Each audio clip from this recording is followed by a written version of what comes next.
L'association humanitaire Tourisme for Help tenait un stand. On se rend compte que le tourisme de masse ou bien le tourisme géré par des grands groupes, pour ne pas les nommer, on connaît tous des grands groupes d'organisateurs de voyages.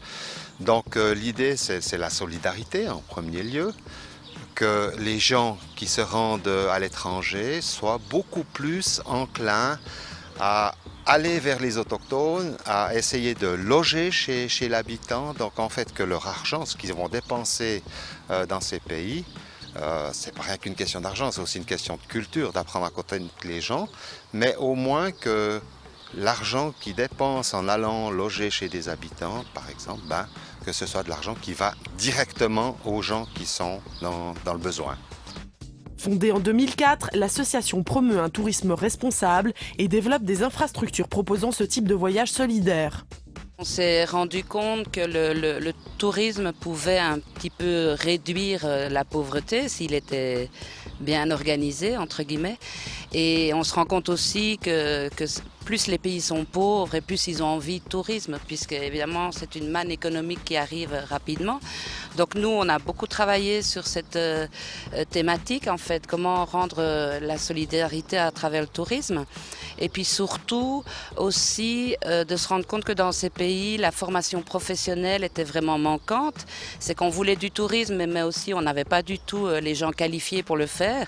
On se retrouvait dans des pays aussi où la majorité des jeunes n'avaient pas de travail, pas d'emploi, et des pays très très jeunes aussi.